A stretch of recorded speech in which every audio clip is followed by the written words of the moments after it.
Hi friends, இந்த வீடியோவில் நம்ம எதை பற்றி பார்க்க போகிறோன்னா புது இன்குபேட்டர் பற்றியும் அந்த இன்குபேட்டரில் வெயில் காலத்தில் முட்டை வைக்கும் போது என்ன ஆகுன்றதை பற்றியும் பார்க்கலாம் வாங்க. லாஸ்ட் வீடியோவில் நான் பார்த்த இன்குபேட்டர் மேனுவல், இந்த இன்குபேட்டர் ஃபுல்லி ஆட்டோமேட்டிக். இந்த புது இன்குபேட்டருடைய கெப்பாசிட்டி 100 மூட்டை. இப்போ இந்த புது இன்குபேட்டரில் என்னென்ன இருக்குதுன்னு பார்க்கலாம். இப்போ நீங்கள் பார்க்குறது தான் சென்சார் மீட்டர். இதோட வேலை என்னென்னா இன்குபேட்டருடைய ஹீட் லெவலை மெயின்டைன் பண்ணுறது தான். இதை எப்போவுமே முட்டையினுடைய மேலே வைக்கணும். இப்போ நீங்கள் பார்க்குற இந்த பகுதியில் முட்டையோடைய தட்டையான பகுதி தான் வைக்கணும், கூரான பகுதியை வைக்கக்கூடாது. ஏன்னா இந்த இன்குபேட்டர் ஆட்டோமேட்டிக்ன்றதுனால முட்டையோட ட்ரீ ஆட்டோமேட்டிக்காக மூவ் ஆகும். அப்படி மூவ் ஆகும்போது முட்டையில் கிராக் வந்துடும்.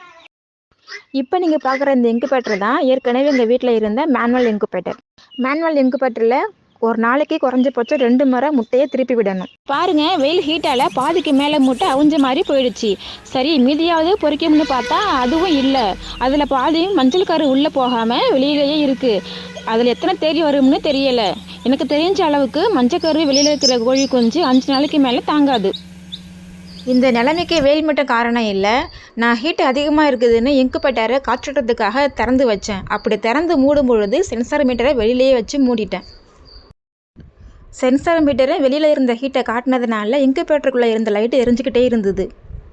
அதனால் முட்டையெல்லாம் ஓவர் ஹீட் ஆகிடுச்சு.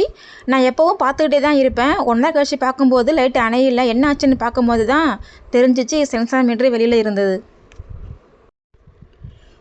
உடனே முட்டை மேலே கையை வச்சு பார்த்தா கையை வைக்க முடியாத அளவுக்கு ஹீட்டாக இருந்துச்சு. என்ன பண்ணலான்னு தண்ணியில் போட்டு எடுத்து வச்சு பார்த்தேன். அப்போவும் ஹீட்டு குறையில. அதனால் ஹீட்டு குறையிற வரைக்கும் தண்ணியில் போட்டு எடுத்து வச்சேன். எடுத்து வச்சு அப்போவே முட்டையில் இருந்த சிக்கை செக் பண்ணி பார்த்தேன். லைட்டு ஓரமாக இருந்த முட்டையெல்லாம் எந்த ரியாக்ஷனும் இல்லாமல் இருந்துச்சு. அப்படியே படிப்படியாக குறைய ஆரம்பிச்சிடுச்சு. 40 முட்டை 25 முட்டை ஆச்சு, 25 19 ஆச்சு, 19 15 ஆச்சு. இப்போ இந்த 15ல் 13 சிக்கு தான் இருக்குது. இந்த வீடியோ பார்த்துட்டு இருக்கிற ஃப்ரெண்ட்ஸ், உங்கள் வீட்டில் நீங்கள் இன்குபேட்டரில் முட்டை வச்சுருந்தீங்கன்னா அந்த முட்டை என்ன ஆச்சுன்றதை கமெண்ட்டில் சொல்லுங்கள். ஒரு மூவியே எடுத்துக்கோங்க, அதில் சண்டை, காமெடி, சோகம் எல்லாமே இருந்தால் தான் படம் நல்லா இருக்குது. அதுபோல் தான் நமக்கு நடக்கிற விஷயத்துலையும் நல்லது கெட்டது இருக்கும். அது என்னென்னு நாம் தான் பார்த்துக்கணும். முக்கியமான விஷயம் என்னென்னு பார்த்தீங்கன்னா, கோழி வளர்ப்புக்கு வரவங்க டென்ஷன் ஆகக்கூடாது. கவனம் ரொம்ப முக்கியம். எந்த தொழிலையும் லாப நஷ்டம் இல்லாமல் இருக்காது. அதுக்காக மனசை தளர விடக்கூடாது. இந்த கோழி வளர்ப்பில் பாசிட்டிவ் தாட்டு உள்ளவங்க இருங்க, நெகட்டிவ் தாட்டு உள்ளவங்க சேராதீங்க. இது என்னுடைய ஸ்மால் அட்வைஸ். இனிமேல் இன்குபேட்டரில் முட்டை வைக்கும்போது வெயில் காலங்களில் முட்டை வைக்காமல் தவிர்த்துக்கலாம்.